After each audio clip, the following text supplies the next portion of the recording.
Hey everyone, this is Nitro. In this video, I am going to talk about how to build Joshua Bright, who is the main male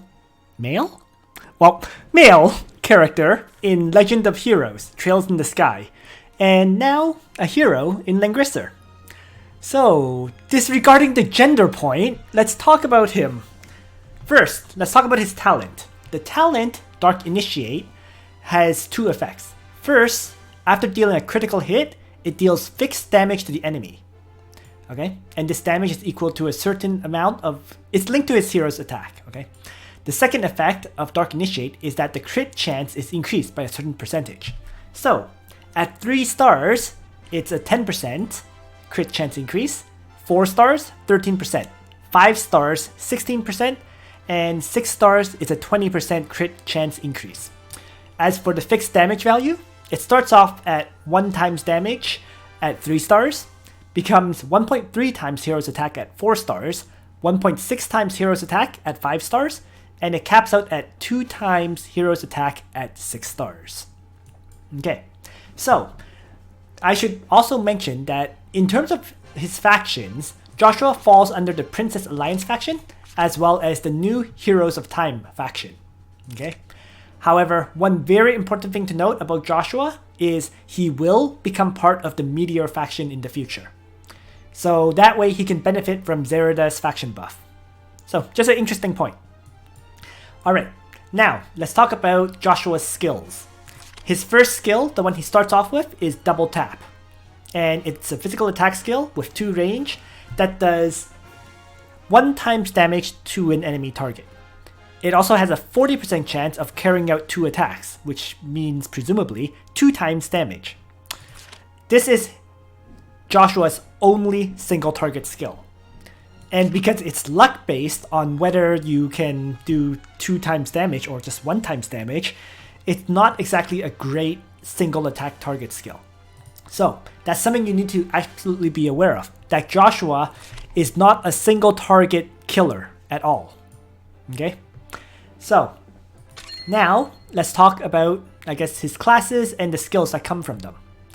From Bandit, he gets Ruthless, where it's 2 points, and it's a passive ability where crit damage is increased by 20%. When dealing crit damage in battle, all damage taken is decreased by 30% after the battle, and it lasts 1 turn. In my opinion, this is not the greatest skill for him, because you generally want multiple attack skills, and this skill costing 2 points makes it very, very hard to use. Alright, so from the Executor class, he gets Ninjutsu. Ninjutsu is another passive, only 1 point, where the effect is all passable terrains are treated as plains. If the terrain increases defense, attack increases by the same value. This is basically his best 1-point skill, because as long as you're on terrain, like forests for 20%, or mountains for 10%, or walls for 30% defense increase, you're getting that same percentage increase to your attack value. So that's huge. So, and the fact that it's 1 point makes it very easy to bring. The final 1-point skill that Joshua has access to is from Shadow, which is Sneak. It's another passive. When attacking, crit increased by 10% and damage taken decreases by 20%. Not as useful as Ninjutsu, which can increase your damage even further. I mean, crit, 10% crit is nice, but the damage taken decrease is not really necessary. So that's why I favor Ninjutsu over Sneak. Alright, so with that, let's talk about the skills in his Black Fang class next. From Black Fang, he gets the faction buff for the Heroes of Time factions members, and it's a great faction buff because it increases range and skill damage by 20%. So ranged attacks get 20% additional damage, skill damage gets 20% additional damage, right? So it's arguably one of the best faction buffs, which is just amazing. If you can bring the faction buff, I suggest you do, but it's actually pretty hard to bring the faction buff. Alright, let's continue. Magic Eye. Magic Eye is a pretty standard AoE attack skill, right? 3 turns cooldown, 3 span as opposed to 4, and it's a 3 range attack. So in the same category as things like Blizzard. Okay. It does physical damage, where the crit chance is increased by 10%, and attack multiplies. Sorry about that. It attacks multiple enemies within range, dealing 0.3 times AoE damage and inflicts 1 random debuff. It deals additional damage to mages. Okay, so it's a pretty solid skill, Magic Eye. Probably not the greatest for him because he has 2 other attack skills which work better with Joshua. Okay, so let's go into the ninja class and talk about the first of his other 2 AoE attack skills. And the first one is Dark Demise. Okay, cooldown 2 turns, span straight, range 6 blocks. So what this skill does, it hits 6 blocks in front of Joshua. Okay, it has a crit chance increase of 15%, which is actually already better than Magic Eye's 10%. And the other effect is that it attacks all enemies in line, dealing 0.35 times AoE damage and dispelling 2 buffs. So it's a bit more damage than the 0.3 times of Magic Eye. The biggest thing though is that 6 block range. Effectively, this means Joshua can move up 3 blocks and then toss a Dark Demise to hit, a line of enemies in front of him. So this gives him a possible attack range of 9 blocks, which is absolutely huge. Alright, so let's talk about the final skills, which is in his Shadow class. We've already talked about Sneak being the other 1 point cost skill. So his final skill is Phantom Raid for 2 points. Once again, physical damage. Crit chance is increased by 30%. Okay? Huge increase, 30%. And it deals 0.3 times AoE damage to all enemies within 4 blocks. Okay? Deals additional damage to mages. And after battle, grants a chance to move another 3 blocks. So, the only limitation on this skill is truly the fact that its cooldown is 5 rounds. Okay? The other thing to keep in mind though is that the range is self. So it hits 4 blocks around the character. Other than those 2 factors that you need to keep in mind, this skill is just amazing, It's you move up, use it, and then you can retreat back 3 blocks. It increases your crit chance by a significant amount, right? And yeah, it's just a wonderful, wonderful skill for Joshua. Not much else needs to be said about it. It's just a very, very dominant PvP skill. And it just fits really well in synergy with Dark Demise. Because what Joshua can do is, the first turn, he can use Dark Demise to hit enemies, up to 9 blocks away. The second turn, because he should be close to enemies at that point, he can move up another 3 blocks, toss the Phantom Raid, and then retreat back 3 blocks into protection. So there we go. So those are Joshua's skills. Now, let's talk about the skill builds that Joshua would run then. And Joshua, really, he only has 2 main skill builds, okay?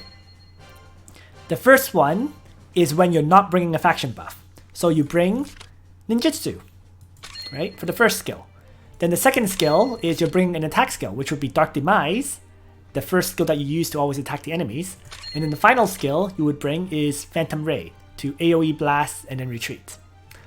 So that is his non-faction buffing combo. Very commonly used for both PvP and if you're going to use Joshua for PvE. His second skill combo is if he brings the faction buff. And in that case, you would bring faction buff, once again, ninjutsu, and then the last skill is generally recommended to be Dark Demise. Because, for Joshua, getting into range with his free movement is pretty tough. So Dark Demise that allows you to hit enemies within 9 blocks and so on is amazing. Alright, so those are his skill combos. Oh, one thing I forgot to mention previously, I think, is that Dark Demise dispels 2 buffs on targets that it hits, which is also amazing because those 2 buffs can be dispelled from the faction buff. If you remove the, let's say, 20% attack or int increase from a target, suddenly they really lack damage after that. So just a great skill. Once again, it's just incredible utility in PvP and a solid attack skill even in PvE. Although, granted, not the best one. Alright, so we've talked about his skills. Now, let's talk about, briefly, his utility. In PvP, right, as I mentioned, he would either bring the faction buff, and the main reason, as a side note, to bring the faction buff is if you're comboing with another Heroes of Time character, in particular Leonhardt, who has not been released yet. But yeah, it's because the main reason to bring him with a faction buff would be if Leonhardt was available to be buffed. Okay? Mind you, I should mention that Leonhardt does fall under the Empire and Origins factions as well, so he could be buffed by those factions too. But the main thing is, this faction buff, giving skill damage an increase of 20% damage, is so powerful that it's worth bringing Joshua for it. So that would be, yeah, when you bring the faction buff, if you combo with Leonhardt. If you're not comboing with Leonhardt, you would pretty much always bring those attack skills only. And in this situation of bringing the attack skills, you would be getting a princess buff. So that would be either, well, Luna or Shelfaniel. And then you would just have those extra two attack skills that way. Also important to note is that, you know, Luna's faction buff adds fixed damage, right? So it combos very well with Joshua's talent of adding even more fixed damage. So the AoE blast, you would end up with, let's say, an AoE blast that hits for damage, then does fixed damage via talent, and fixed damage via the faction buff. So that's how Joshua would work out. And in PvE, he would be the same. You would bring Joshua for situations where you're playing Princess faction and you want, let's say, 3 AoE strikes, right? So in that case, you would probably bring Shelfaniel, right?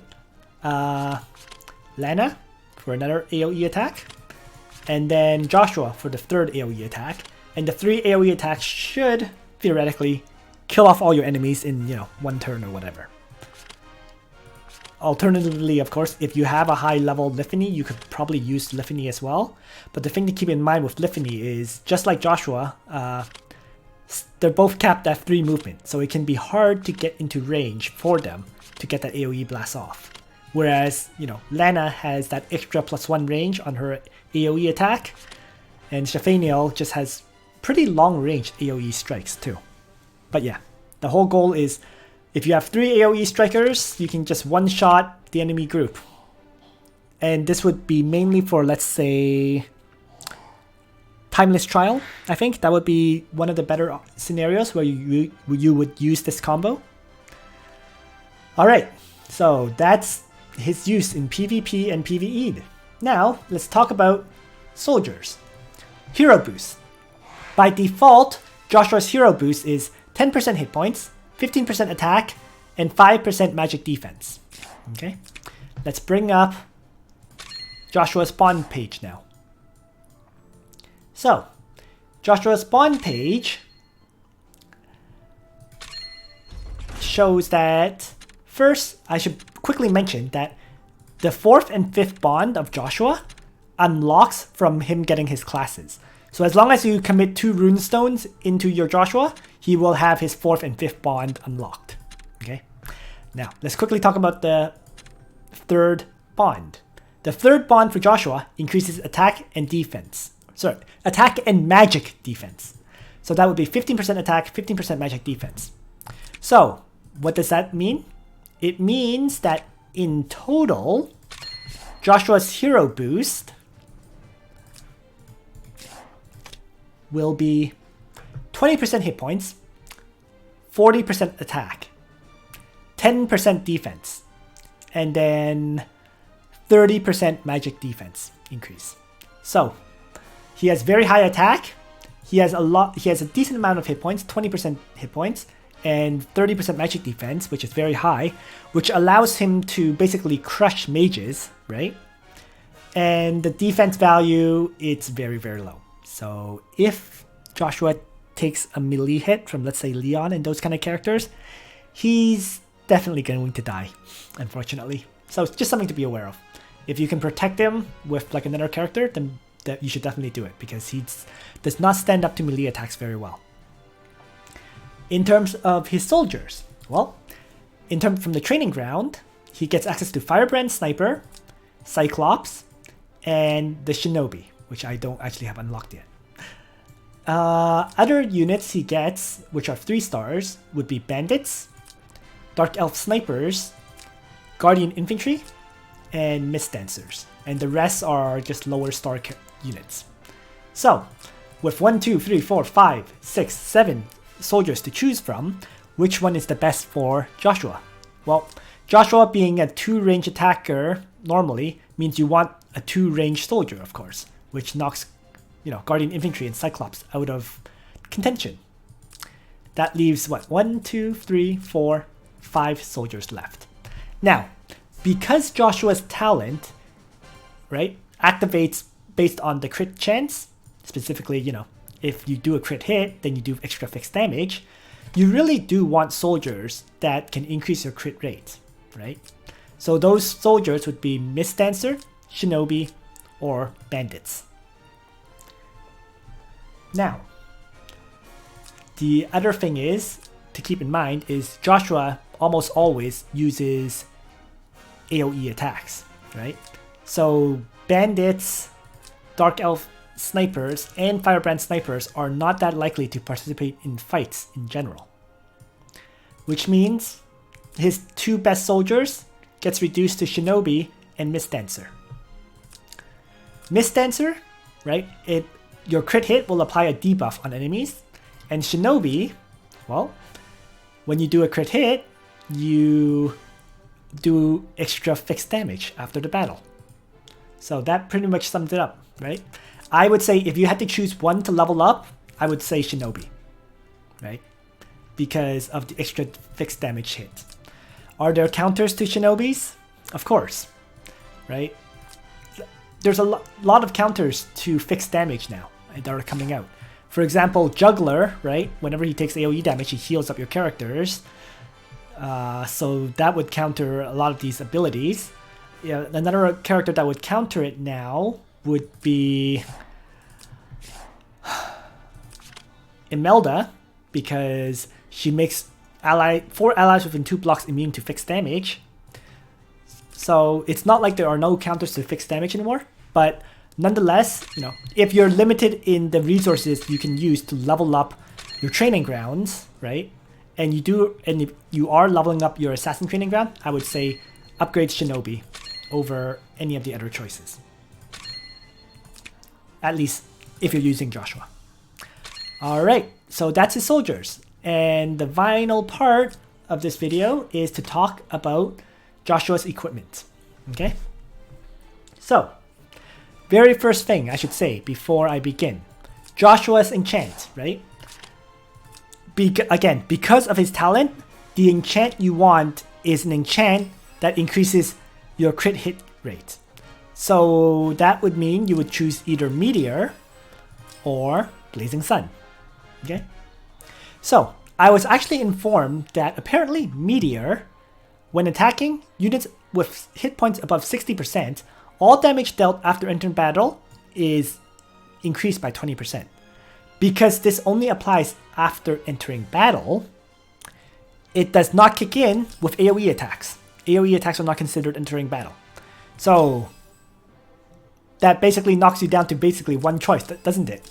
Meteor at the best enchant, because of the crit hit rate increase and the crit damage increase by 25%. So there you go. The best enchant. Alright, so now let's switch over to the Google spreadsheet. And there's actually a new one I should mention. Let me just bring that up so that you can see it.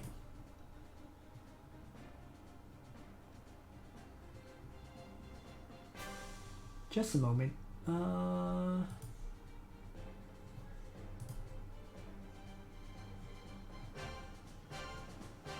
Here we go. Alright, so this is the new version that was created pretty recently. It is by Black Cat on the Reddit for Langrisser. So kudos to him for updating the previous Google spreadsheet. So, best equipment for Joshua. For weapon, just like any other assassin, the best weapon for him is Extreme Magic Bow.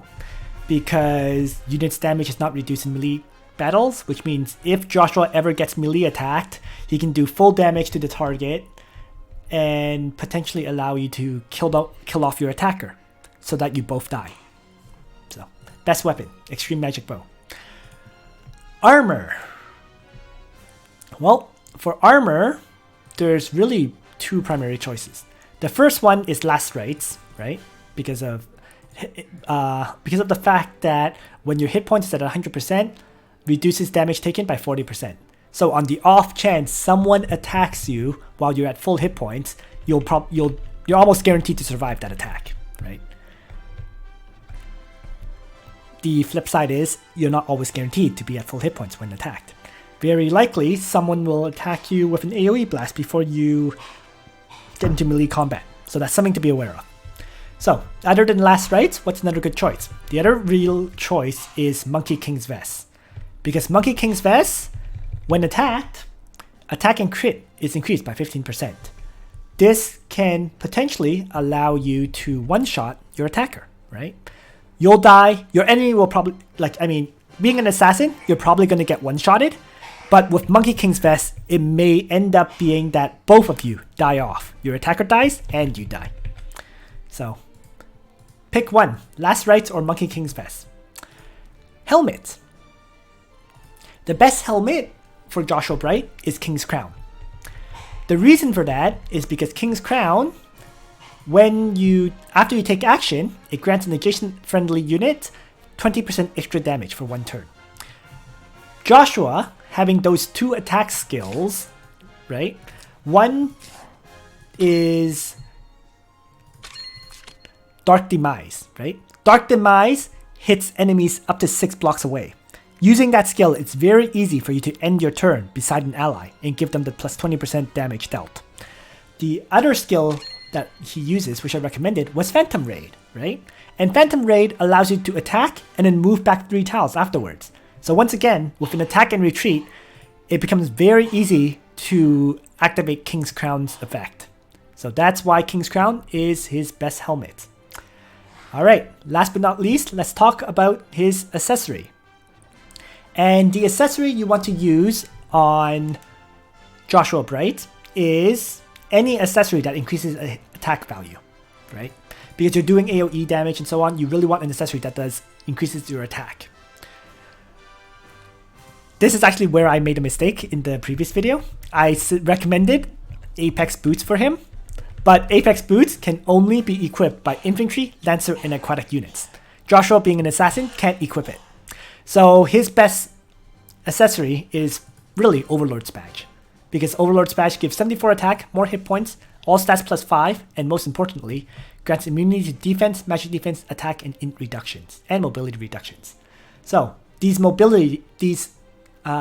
immunity effects means that you're always going to hit as hard as you possibly can without getting any attack reduction, and no mobility reduction means that you're basically guaranteed to be able to move as you will. So for example, Bozol with Earthquake and his talent and Miracle Staff could possibly apply a movement debuff on you. So yeah, that's why Overlord's Badge is far and away his best accessory. Can he use other ones? Sure. I mean, you can give him things like Winged Shin Guard, Slayer's Emblem, like all of these can be equipped on him, but none of their effects is anywhere near as good as the Overlord Badge immunity. Alright, so that's everything I wanted to cover about Joshua Bright and how to build him. My apologies for recording this second video. It's because I definitely made a few mistakes in the first one, which people have raised to my attention. So a big special thanks to John Appleseed, who noticed that, well, Joshua can't equip Apex boots. And also to Tao Lin, 1982, for covering a few points that I missed or were incorrect on in the previous video. Alright, thanks for watching everyone. I hope you found this useful, and on that note, Nitro out.